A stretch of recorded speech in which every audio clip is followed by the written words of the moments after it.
Hello friends, welcome back to my channel. ఈరోజు నేను బంగాళదుంప ఫ్రై వెరైటీగా చేస్తున్నాను. నేనైతే ముందుగా 3 బంగాళదుంపలు తీసుకున్నాను.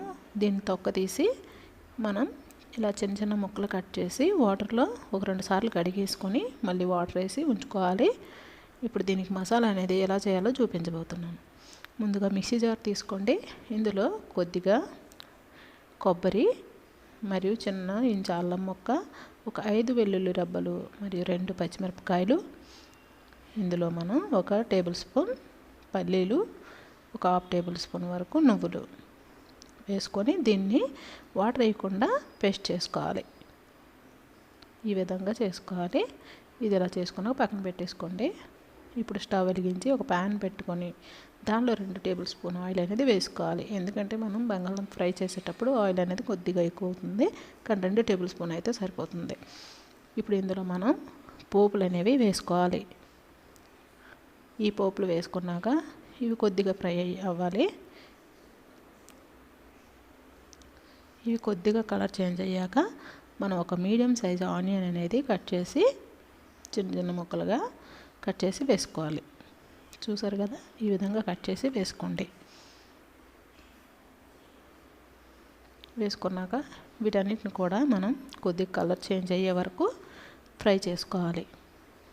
ఈ బంగాళదుంప ఫ్రై అనేది చాలా బాగుంటుందండి, చాలా వెరైటీగా కూడా ఉంటుంది.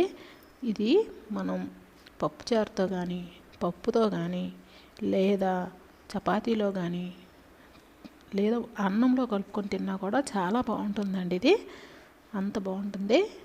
సో మనం ఆనియన్ అనేవి కొద్దిగా ఫ్రై అయ్యాక ఈ బంగాళదుంపలన్నిటినీ కూడా వేసేసుకోవాలి. ఇందులో వాటర్ నుంచి వేసుకోవాలండి, ఎందుకంటే మనకి ఇందులో కొద్దిగా వాటర్ అనేది ఉంటుంది కదా మనం ఇలా వేసేటప్పుడు. సో దానివల్ల మనకి బంగాళదుంప అనేది బాగా ఉడికిపోతుంది. సో అలా వేసుకోండి. ఇలా వేసుకున్నాక దీని అంతటిని కూడా బాగా కలుపుకోవాలి.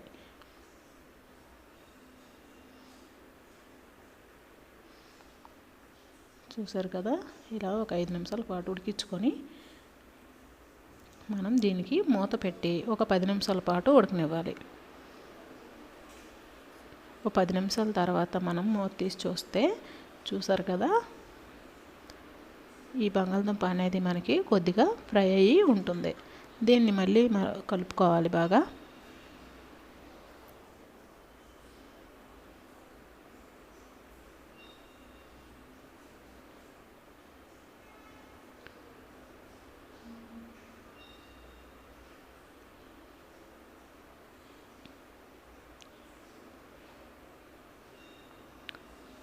చూసారా, మనం ఒక 5 నిమిషాల పాటు ఉడికించుకున్నాక మళ్ళీ మూత పెట్టి మళ్ళీ ఒక 10 నిమిషాల పాటు ఉడకనివ్వాలి.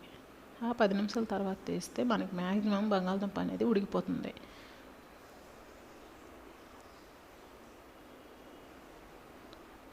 ఇప్పుడు కలుపుకుంటూ ఒకసారి బంగాళదుంప ఉడికిందో లేదో మనం ఒకసారి చెక్ చేసుకోవాలి. చూసారు కదా, ముక్కలైంది. సో అంటే మన బంగాళదుంప అనేది ఉడికిపోయింది. ఇప్పుడు మనం మూత పెట్టకుండా దీన్ని బాగా ఫ్రై చేసుకోవాలి.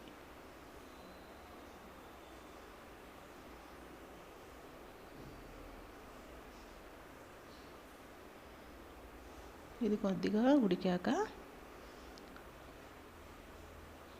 ఇందులో ఇప్పుడు మనం మిక్సీ పట్టుకున్న మసాలా అనేది వేసుకోవాలి.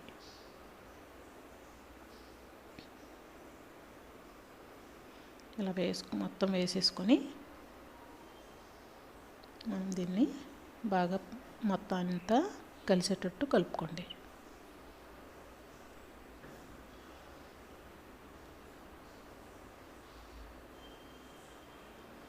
ఇలా మొత్తం కలిసినట్టు కలుపుకోండి.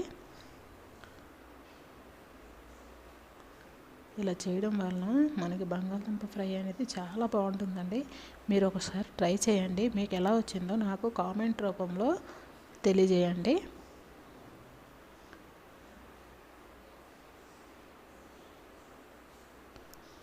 ఇలా కలుపుకోండి ఫుల్గా.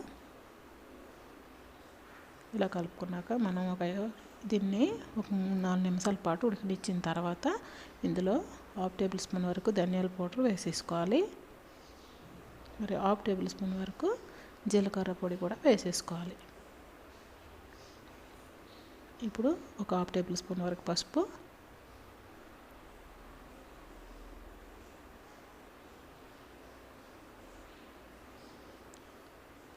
తగినంత సాల్ట్, టేస్ట్కి తగ్గట్టు వేసుకోండి, ఎక్కువ వేయొద్దు. మళ్ళీ ఇది ఫ్రై అనేది ఉడికాక మళ్ళీ సాల్ట్ అనేది ఎక్కువైపోతుంది. కొద్దిగా తక్కువగానే వేసుకోండి, సరిపోతే చివరిలో వేసేసుకోవచ్చు.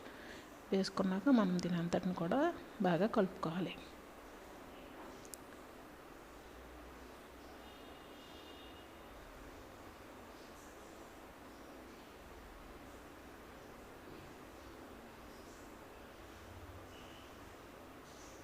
ఇలా కలుపుకుంటూ మనం దీన్ని ఫ్రై చేసుకోవాలి. కారం అనేది అప్పుడే వేయకూడదు. వేయడం వల్ల మనకి ఘాట్ అనేది బయటకు వస్తుంది. దానివల్ల మనకి తుమ్ములు అలాంటివన్నీ వస్తాయి. సో మనం 5 నిమిషాల ముందు వేసుకుంటే సరిపోతుంది. ఇది బాగా ఇలాగా ఫ్రై చేసేసుకోవాలి. మధ్య మధ్యన ఇలా కలుపుకుంటూ ఉండాలి. ఇది మనకి ఆల్మోస్ట్ ఫ్రై అయిపోయింది. ఇప్పుడు మనం కారం అనేది మీరు ఎంత కారం తింటారో అంత కారం అనేది యాడ్ చేసేసుకోండి. నేనైతే 1 టేబుల్ స్పూన్ అయితే కరెక్ట్గా సరిపోతుంది నాకు, వేసేసుకున్నాను. వేసుకున్నాక దీన్ని ఎక్కువసేపు ఉడకనిచ్చే అవసరం లేదు. ఒక 5 నిమిషాల పాటు ఫ్రై చేస్తే సరిపోతుంది. ఇప్పుడు మొత్తం కూడా దీన్ని బాగా ఫ్రై చేసుకోవాలి. ఒక 5 నిమిషాల తర్వాత మనకి ఫ్రై అయిపోతుంది. సో చూసారు కదా, ఎంతో టేస్టీగా ఉన్న బంగాళదుంప ఫ్రై అనేది రెడీ అయిపోయింది. మరి మీకు కానీ నా వీడియో నచ్చినట్లయితే లైక్ చేయండి, కామెంట్ చేయండి, షేర్ చేయండి మరియు సబ్స్క్రైబ్ చేసుకోండి. మరిన్ని వీడియోస్ కోసం పక్కన ఉన్న గంట సింబల్ని క్లిక్ చేయండి. Thank you for watching. Bye.